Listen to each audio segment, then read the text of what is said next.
ब्रह्मवर्चसी जायताम् आराष्ट्रे राजन्य शूरि शव्यो अति व्याधि महारथो जायताम् दोहरी धेनुर्धानवसु सप्तिर पुरंदिर योषा जिषुणु रथेष्टा सभेयो युवास्य मानसा वीरो जायताम् निकामे निकामे न प्रजो वर्षत फलवत्यो न औषधय पंचयंताम योगक्षेमो न कल्पताम्। सभा में उपस्थित आचार्य सुरेश जोशी जी, हरिहर मुनि जी,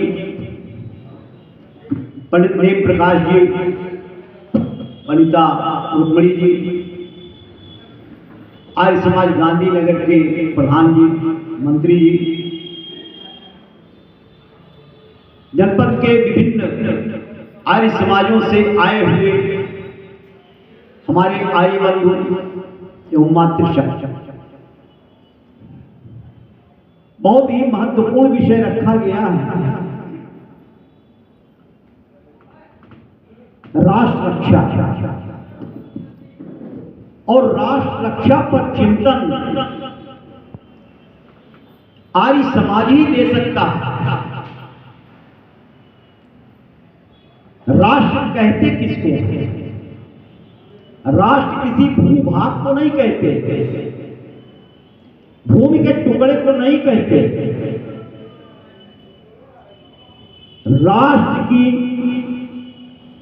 अपने कुछ आधार जिससे राष्ट्र बना है,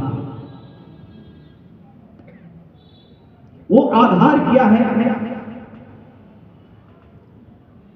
जहां पर नारी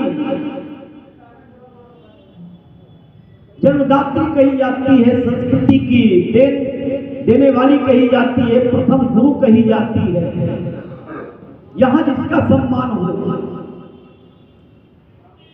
जहां पे गौ पालन होता हो, जहां पे यज्ञ होता हो और यज्ञ से जो है हमारे वनस्पतियां वो औषधीय हो जाती है,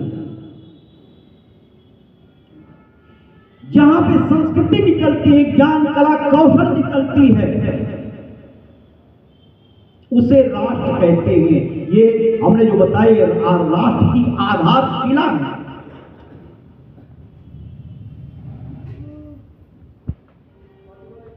ये हमारी जो सृष्टि है वो हमारे भारत भूमि पर है।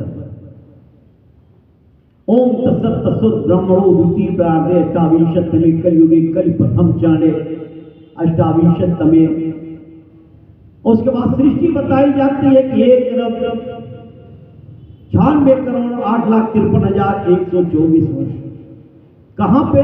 आर्यावर्त अंतर्गत भारत खंडे जम्बूद्वीप। यह सृष्टि का निर्माण इसी भारत भूमि पर हुआ। राष्ट्र को राष्ट्र कहलाने का गर्व विश्व में है कहीं तो भारत, और दूसरा मां कहलाने का यदि दर्जा मिला हुआ है, गौरव मिला हुआ है पूरे विश्व में, तो भारत है, क्योंकि ये जगत जननी भारत माता है। सृष्टि का निर्माण इसी धरा पे हुआ। ज्ञान कला कौशल यही से ही पूरे विश्व में बिखरा है। आज हमारे बच्चे विदेशों में जाते हैं, बड़ी विडंबना। हमारी आर्य संस्कृति पूरे विश्व में छाई हुई थी। आपको मालूम हो, महाभारत में युधिष्ठिर जब राजासीन होते हैं तो उन्होंने जो राजसूय यज्ञ किया उसमें सभी देशों से लोग आए। अमेरिका का राजा बब्रवाहन आता है, चीन का राजा भगदत्त आता है, यूरोप का राजा विरालाक्ष आता है, ईरान के राजा शल्य आते हैं। आपको मालूम हो अर्जुन का विवाह कहाँ हुआ था? उलूपी की कन्या से हुआ था। ये हमारी संस्कृति जो है पूरे विश्व में फैली हुई थी। आज क्या स्थिति है इस संस्कृति की?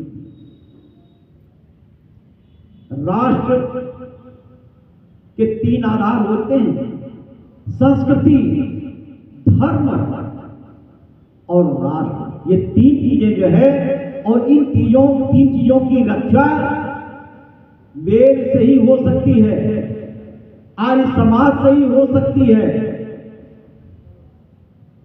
स्वामी दयानंद सरस्वती ने अमर ग्रंथ सत्यार्थ प्रकाश को जो लिखा, उसमें राजधर्म विषय को जो पढ़ा,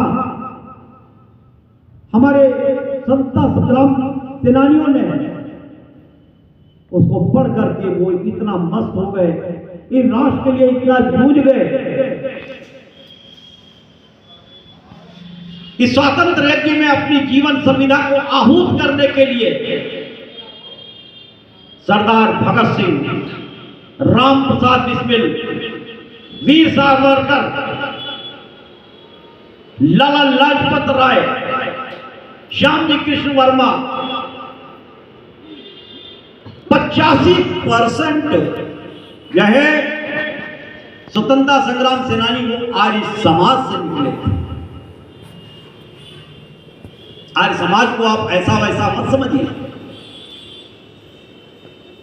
आर्य समाज आपके धर्म, राष्ट्र, संस्कृति की रक्षा करने वाला है। एक बार हम टहलने जा रहे थे और एक सज्जन जो है वो मोबाइल चला रहे थे। हमने पूछा जरा हम भी सुन ले, क्या आप सुने? कि नहीं, आपके सुनने लायक नहीं है। हमने कहा नहीं, हम सुनेंगे। कुछ हमको लगा क्या चीज ये सुन रहे हैं, और वो भारत माँ के ऊपर ही तकरीर दी जा रही थी, उस पर बोल रहे थे। हमने सुना, जो बोलने वाला तो वो ये कहा कि भारत को माँ कहते हैं। अरे माँ तो वो होती है दूध पिलाती है, माँ वो होती है जो दूध पिलाती है। हम भारत को माँ क्यों कहें? देखिए, जो विलक्षणता इस प्रकृति की हमारे भारत में है वो कहीं नहीं। हम तो कितनी ममता की छांव में हमको ये भारत भूमि हमको ये रखा हुआ है। इसके गर्भ में कितनी जो है धन संपदा है। कौन सी ऐसी चीज है जो यहाँ पे नहीं? इसलिए ये जो है माँ कहलाती है, भारत माँ। और किसी विश्व को जो है ये दर्जा नहीं मिला। विदर्भियों को जो है उन्होंने देखा कि अरे यहां तो जो है दूर दूर से लोग आते हैं पढ़ने के लिए। तक्षशिला और नालंदा जैसे विश्वविद्यालय, जहां पर हमारे सभी शास्त्र जो है, यहां पर पढ़ने के लिए विदेशों से लोग आते थे, उसको जो है नष्ट कर दिया गया। लॉर्ड मैकाले ने लिखा है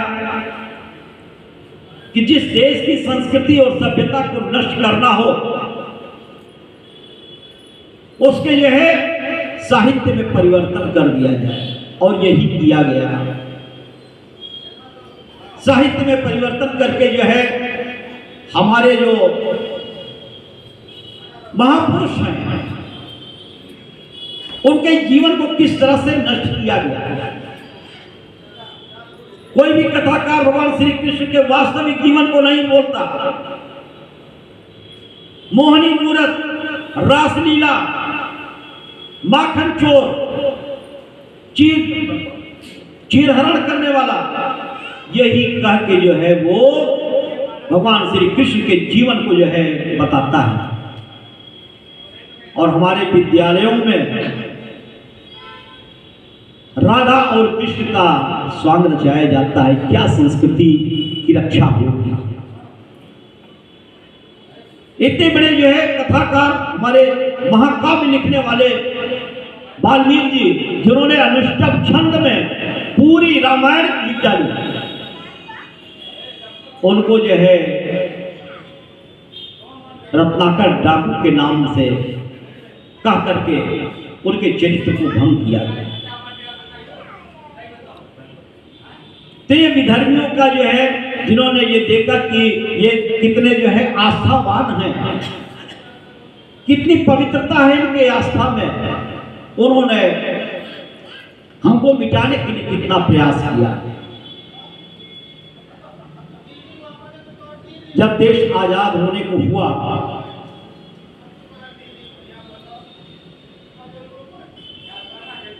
तो एग्रीमेंट किया गया, ट्रांसफर ऑफ पावर एग्रीमेंट अंग्रेजों ने किया, जिसमें कई शर्तें रखी गई। उसमें एक शर्त यह भी रखा गया कि जो लॉर्ड मैकाले की शिक्षा पद्धति है उसको नष्ट न किया जाए। आज बच्चे अंग्रेज निकल रहे हैं, यहां गुरुकुल नहीं है। आपको मैं बताऊं, एशिया का सबसे बड़ा मदरसा आपके सहारनपुर के देवबंद में है, जहां से हजारों मुस्लिम बच्चे धर्म प्रचारक निकल रहे हैं। एशिया का सबसे बड़ा चर्च जालंधर में है, जहां से हजारों बच्चे धर्म प्रचार के लिए निकल रहे हैं। आपके यहाँ कितने संस्कृत विद्यालय हैं, कितने गुरुकुल हैं, आप अपने धर्म, राष्ट्र, संस्कृति की रक्षा कैसे कर सकेंगे?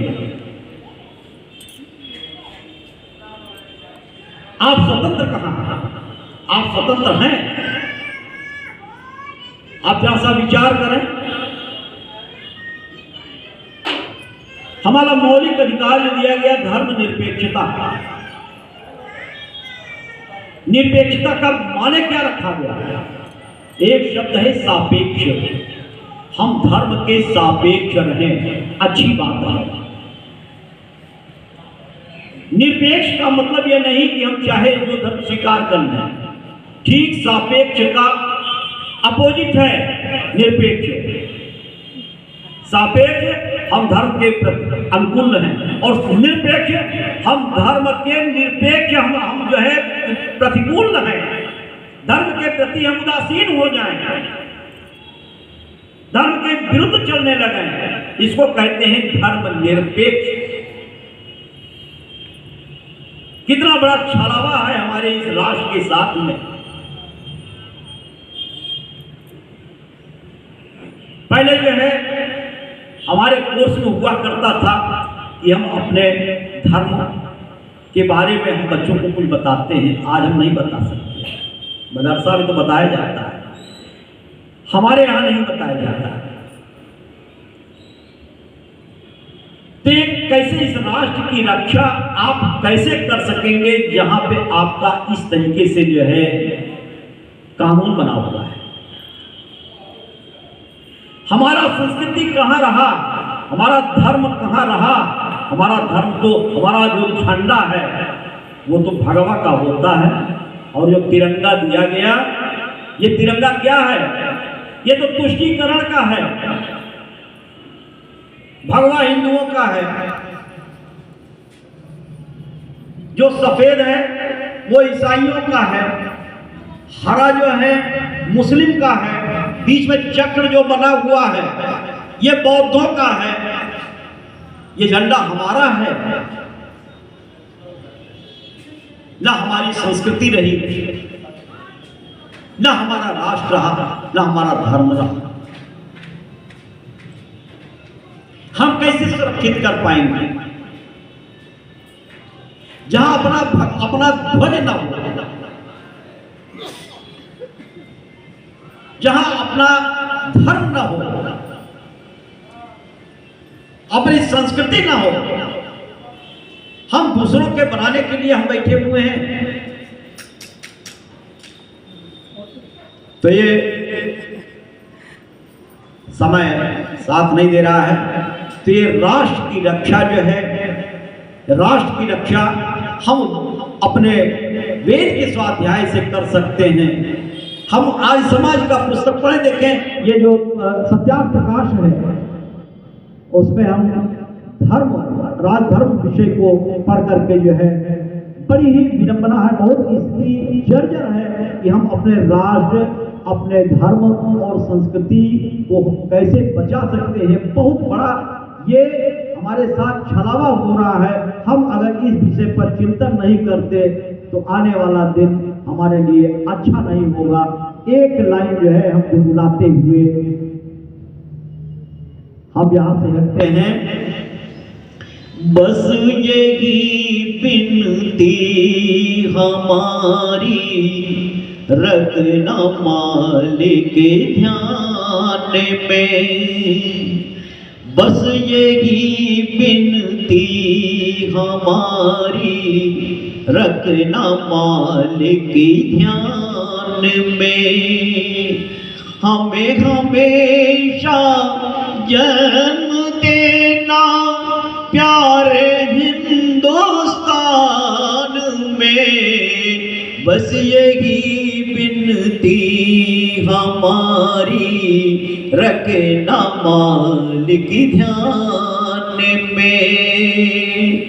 हमारे मर्यादा पुरुषोत्तम भगवान श्री राम एक लाइन बता करके हम कि उनके मन में राष्ट्र के प्रति, अपनी मां के प्रति कितना प्रेम था। जब रावण मारा गया, विभीषण को राज्य दे दिया गया, तो लक्ष्मण जी कहते हैं, भैया राम, इस लंका की आप सौंदर्य को देखिए कितनी विलक्षण है। भरत तो राज्य कर ही रहा है, क्यों ना हम यहीं पे रह जाए लंका में ही। तो भगवान राम क्या कहते हैं, अब इस स्वर्णमयी लंका न मे रोचते लक्ष्मण। हे लक्ष्मण, माना ये लंका बहुत ही खूबसूरत है, अब इस स्वर्णमयी लंका न मे रोचते लक्ष्मण। जननी जन्मभूमि स्वर्गादपि गरीयसी, जननी और जन्मभूमि ये स्वर्ग से भी मेरे लिए बढ़ के है। ये भगवान राम के जो है ये भाव है, विचार है।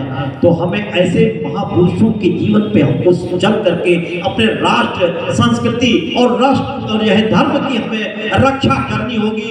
जब तक हम जो है सभी मिल करके इस बारे में नहीं सोचेंगे तो आने वाला दिन आपके लिए अच्छा नहीं होगा। इसी के साथ अपनी वाणी को विराम देता हूँ। एक शाम।